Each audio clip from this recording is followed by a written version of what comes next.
Okay, so I guess we can start. Hello everyone, I'm Alberto Pimpo and I'm a junior DevOps engineer at CERN. CERN is where the web was invented.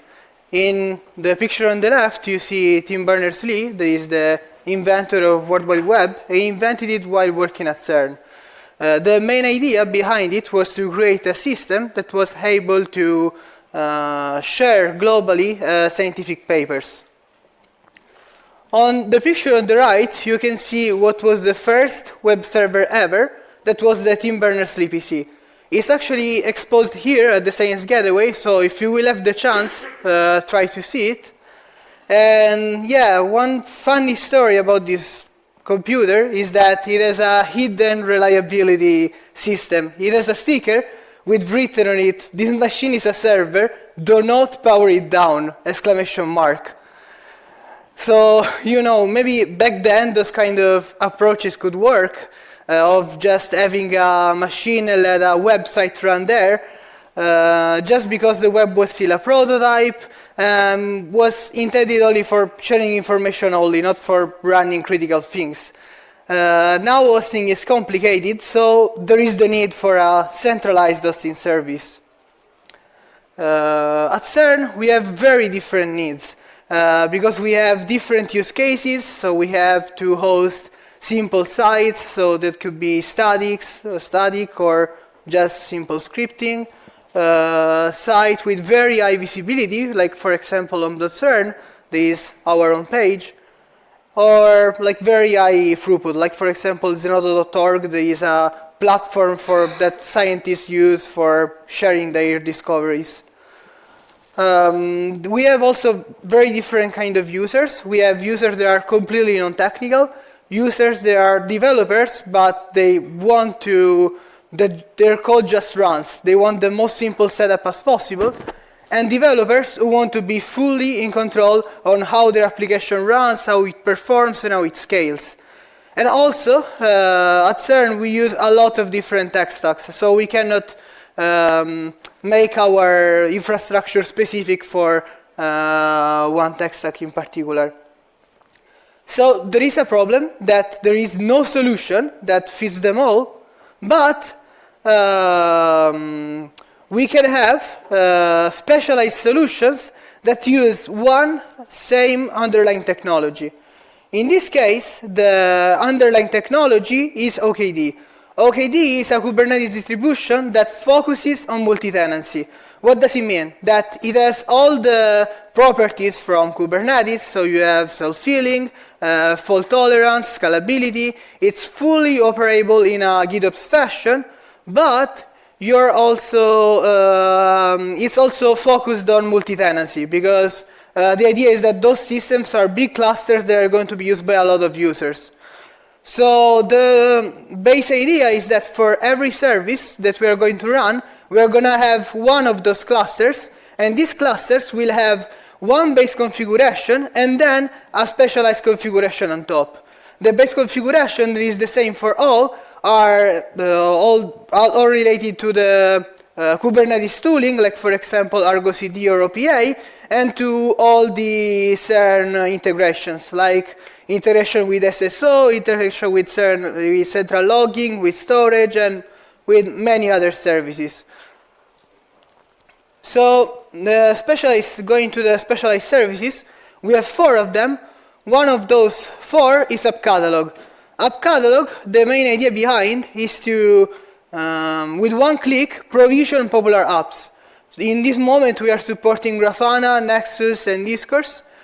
So the idea is to have this system where the user doesn't have to do any maintenance and doesn't need to have any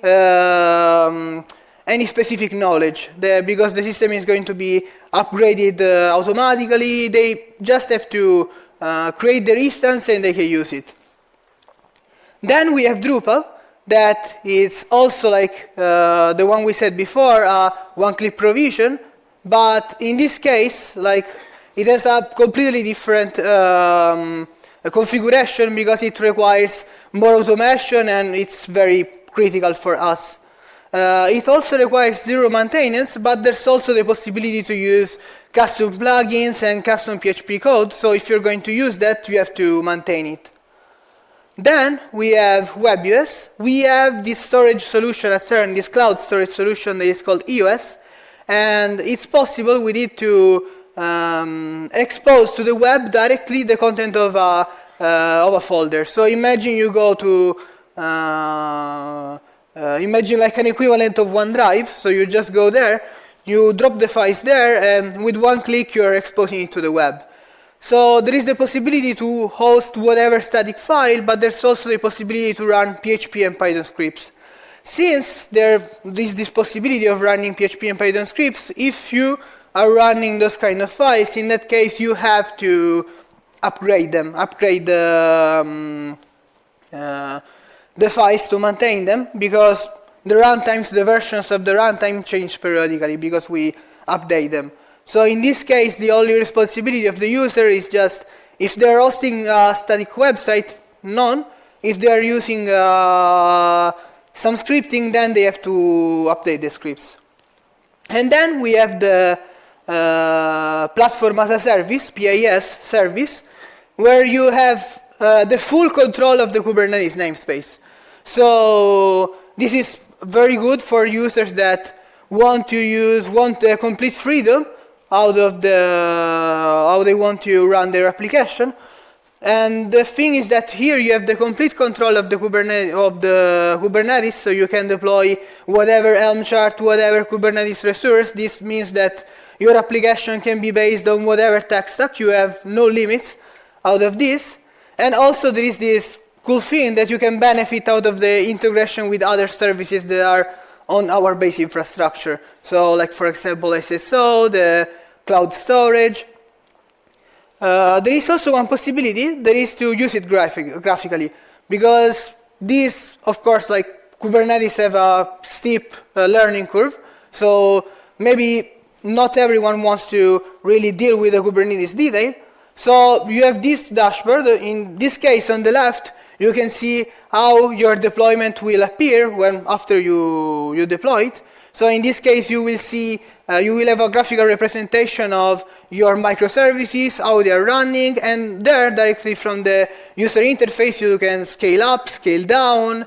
You see if they are healthy or not. Like for example, if they are not running properly, the circle is gonna be red, and all those kind of things. And then on the right, you can see the creation of the project. Like for example, in the first part of the screenshot, you can see the before and then you see the after. So when you create a project, you have also like this super easy possibility of just paste your Git repo. Like in this example, I just pasted a random Spring example I found on GitHub, and it automatically understood it was a Java project, and then it's going to apply a Java template for deploying the application. So if our users want to deploy whatever, I don't know, Python application, Java, or whatever of these services, there is already a template ready for this. They just paste their Git repo, and it's going to understand automatically that is that the way for deploying it. Since we have several services, for the user it may be confusing, like to understand where they have like some pieces here, some pieces there. So we deployed a portal where they can create and manage all their projects across the several services, all the services.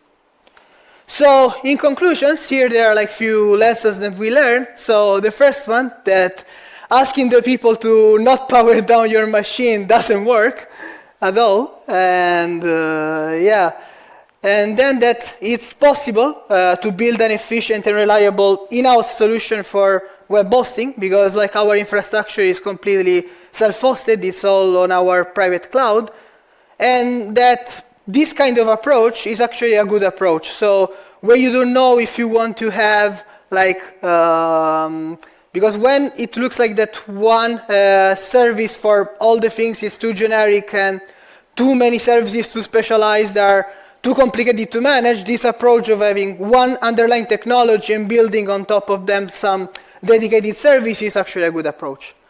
So yeah, thank you. Thank you for the attention.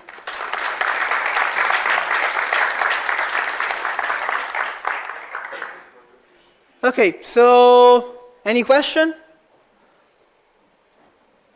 Yes? Hi. Can you make a statement about your experience on change management, i.e., if you need to upgrade, what happens? I mean, what's the interaction with the community? How do you deal with the situation? Yeah, that's actually a good question. So we usually try to phase out things the more slow that we can. But the good part of this approach is that when people really need a specific technology or something, they are kind of hosting their own containers, their own things on our cluster. So they're actually managing their application themselves. So if they want a more guided approach, a more managed approach, they can choose the right level of management that they want. So if they want like something more where they can have more control, they can. So usually users that complains the most about changes, they use the less managed one. So it works well as a model. Okay, any other question? Yes? The portal that you showed on the slide, is that an in-house application? This one? Whoop. Oops. Okay, this one. Yes, so the idea behind this is to have like, exactly, this completely in-house made. And yeah, the thing is that because of this approach of having like several services that are specific to some use case, we face it that the users like were confused by the fact, okay, I'm deploying this on PIS, I'm deploying this on, I don't know, like WebUS because they are just static files and I want them there. Makes sense. You don't want to host an Nginx application where you have a service dedicated to just host static pages. So maybe like across your team or across your things, you have like so many things on so many different services that are like user face like that was a little bit hard to not have like a single entry point. So in this case, you have like a single entry point that was like possible to build because we had like a base infrastructure, a baseline on which we develop on. So the compatibility like of the portal respect to each cluster was like the same. And yeah, so yeah, the user here have the possibility like to create, to give the ownership to someone else, those kind of use cases. And for the most simple services, like for example the app catalog or WebUS, for most of the things they can just do it directly there. They don't need anything else. Welcome. Any other question? Okay, if there is any other question, I will close it here. And yeah, I'm here the whole day and also tomorrow. So if any other question comes to your mind, feel free to ask me anything. And thank you again.